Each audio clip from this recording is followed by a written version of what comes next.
Shalom, selamat pagi saudara dikasih dalam Tuhan, puji Tuhan. Pagi hari ini kembali lagi saya Pastor Glenn Natuheru menyapa setiap teman-teman Bible and Coffee. Dan pagi hari ini saudara dikasih dalam Tuhan, kita kembali memberikan waktu kita untuk merenungkan sebagian daripada firman Tuhan yang saya percaya dalam program ini setiap hari kita dibekali, dalam program ini setiap hari kita dituntun Tuhan untuk mencari kerajaan Allah serta kebenarannya terlebih dahulu. Dan saya percaya hidup kita akan semakin dibersihkan melalui firman Tuhan. Hidup kita akan semakin maju ketika kita mulai mengandalkan Tuhan dalam keseharian hidup kita.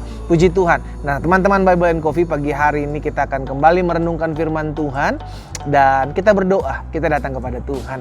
Bapak, terima kasih buat anugerah Tuhan.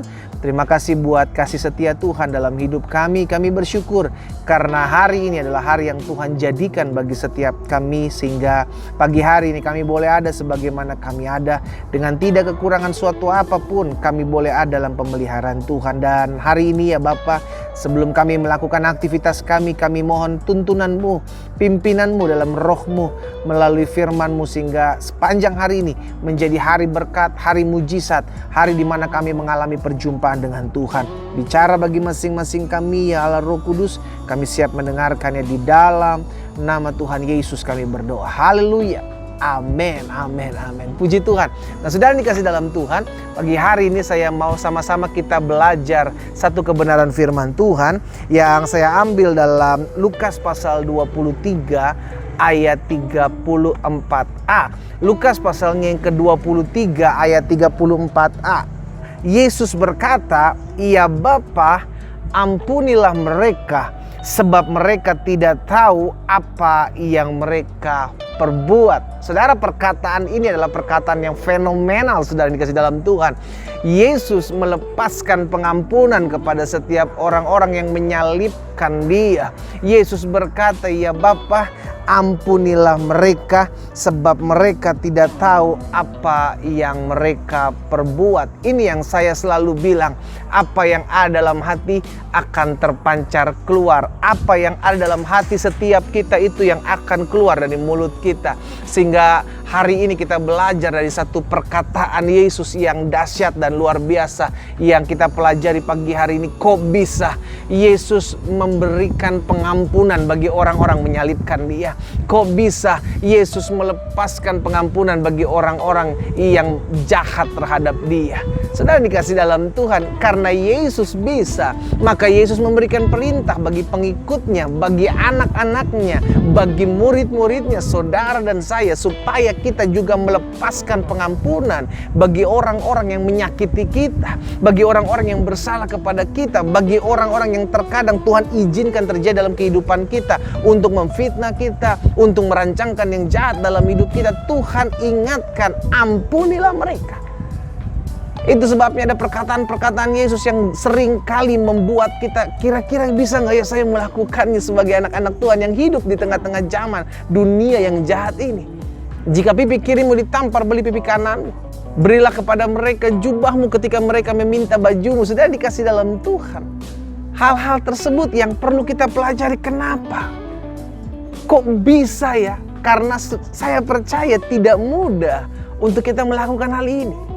Itu sebabnya pagi hari ini kita akan sama-sama belajar, sudah dikasih dalam Tuhan, dalam perenungan singkat firman Tuhan ini. Kita belajar karena apa yang ada dalam hati itu yang akan keluar ke permukaan. Kalau hati kita dipenuhi dengan kedamaian, maka yang keluar adalah kedamaian. Kalau hati kita dipenuhi kebencian, luka, maka yang keluar adalah bencian dan cenderung melukai orang lain. Apa yang ada dalam hatimu itu yang terpancar keluar. Sehingga kita mesti mengerti bahwa hari-hari yang kita jalani dalam hidup ini seringkali kita diperhadapkan dengan keadaan, kita diperhadapkan dengan suatu peristiwa, diperhadapkan dengan orang-orang yang terkadang membuat kita sakit hati, membuat kita kecewa, membuat kita kepahitan. Tapi izinkan saya mengingatkan ini, belajar dari pribadi Yesus. Yesus bukan hanya memberikan perintah kasihilah musuhmu, namun Dia juga mencontohkan dalam hidup kita. Sehingga bisakah kita, memampukah kita untuk melepaskan pengampunan kepada orang yang bersalah kepada kita? Saya percaya jika roh Yesus ada dalam hidup kita, jika roh Allah dalam hidup kita, maka kita akan diberikan kemampuan. Jika roh Allah ada dalam kehidupan kita, maka kita akan diberikan kesanggupan untuk melepaskan pengampunan bagi orang yang bersalah kepada kita. Jadi saudara dikasih dalam Tuhan, bagaimana kita dapat memiliki hati yang dipenuhi dengan kedamaian? Bagaimana kita bisa memiliki hati sama seperti hati Yesus, dipenuhi dengan kedamaian? Yang pertama, miliki sumbernya dulu. Kita harus memiliki sumber kedamaian. Kita nggak akan pernah bisa memancarkan kedamaian kalau tidak punya sumbernya. Iya kan? Yesus adalah sumber kedamaian. Kalau ku cari damai, hanya ku dapat dalam Yesus. Yesuslah sumber kedamaian. Di tengah-tengah hiruk pikuk COVID-19 saat-saat ini, di tengah-tengah masa-masa ketakutan penuh dengan kecekaman-cekaman pandemik saat ini, kita mesti mengerti bahwa dalam Yesus ada kedamaian. Miliki dulu terlebih dahulu, sudah dikasih dalam Tuhan, sumbernya. Karena ketika kita memiliki sumbernya, maka kita dapat melepaskan pengampuan. Ketika kita memiliki sumbernya, maka kita dapat menghasilkan apa yang bisa kita bagikan. Miliki terlebih dahulu sumbernya. Sumbernya adalah Yesus itu sendiri. Kalau kita punya Yesus, harusnya kita dapat dengan mudahnya mengasihi orang-orang yang membenci kita. Kalau kita punya Yesus, harusnya kita mengerti bahwa hidup ini bukan soal membalas yang jahat dengan jahat, tapi hidup ini bagaimana saya bisa menjadi berkat. Ketika kita mengalami kasih Tuhan, maka saya percaya kasih itu akan senantiasa terpancar dari keseharian hidup kita.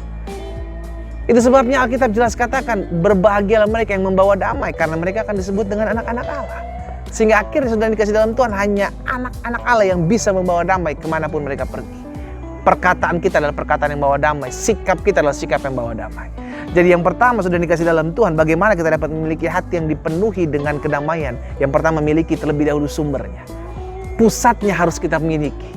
Sehingga ketika kita memiliki sumbernya, maka kita dengan mudah bisa melakukan apa yang Yesus perintahkan. Yang kedua, bagaimana kita dapat memiliki hati yang dipenuhi dengan kedamaian. Ketika kita mengerti bahwa semua ada dalam kendali Tuhan.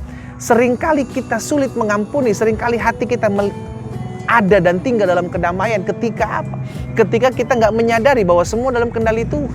Sehingga akhirnya apapun hal-hal yang membuat takut, hal-hal yang membuat kita khawatir, hal-hal yang membuat kita bimbang, seringkali itu yang membuat kita kehilangan kedamaian.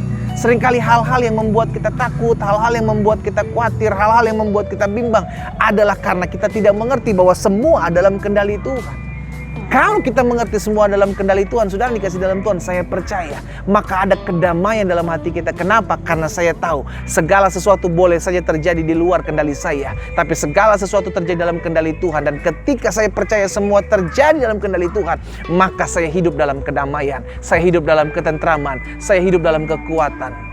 Saudara yang dikasih dalam Tuhan, pada hari ini izinkan saya mengingatkan hal ini. Selama kita tinggal dalam kedamaian Tuhan, selama kita tinggal dalam kedamaian Kristus, selama kita tinggal dalam kasih Tuhan, maka kita harus mengerti bahwa semua dalam kendali Tuhan. Dan apa yang ada dalam kendali Tuhan pasti ujung-ujungnya mendatangkan kebaikan dalam hidup kita. Dan yang ketiga, saudara yang dikasih dalam Tuhan, bagaimana kita dapat memiliki kedamaian dalam hati kita ketika kita menyadari bahwa kita adalah anak-anak Allah. Saudara dan saya adalah anak-anak Allah.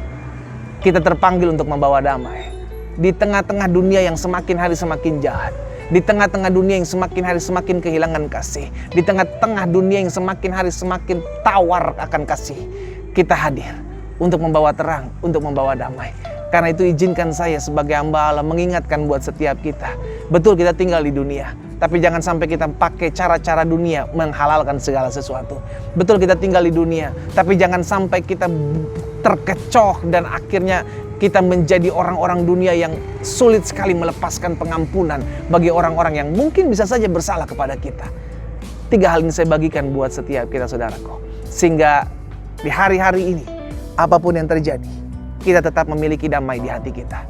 Miliki kedamaian di hati kita. Dengan cara apa? Sumbernya kita terlebih dahulu miliki. Yesus adalah sumber kedamaian. Yang kedua, kita pelajari bahwa kalau kita mengerti segala sesuatu dalam rencana Allah, segala sesuatu dalam kendali Allah, maka hidup kita akan dipenuhi dengan kedamaian. Sekalipun yang kita lihat adalah penuh dengan kekhawatiran, ketakutan, namun hati kita tetap dipenuhi kedamaian. Kenapa? Karena kita tahu Tuhan selalu merancangkan hal-hal yang baik buat anak-anaknya.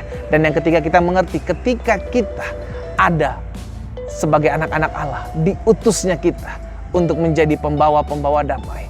maka kita akan bisa menyalurkan kedamaian di tengah-tengah dunia yang semakin hari semakin jahat ini. Kita tundukkan kepala, kita datang kepada Tuhan.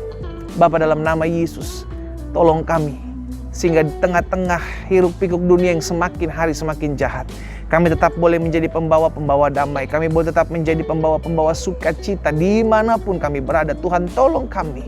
Tuhan, mampukan kami sehingga hidup kami senantiasa dipenuhi dengan kedamaian, dimulai dari hati kami. Sehingga pada akhirnya Bapa, setiap kami yang mendengarkan siaran hari ini mendapatkan kekuatan untuk tetap membawa damai dimanapun Tuhan tempatkan kami berada.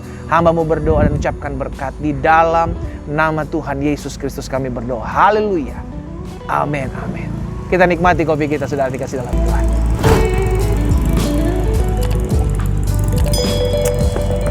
Jadilah pembawa-pembawa damai, dimulai dari hati yang dipenuhi dengan kedamaian. Tuhan Yesus memberkati.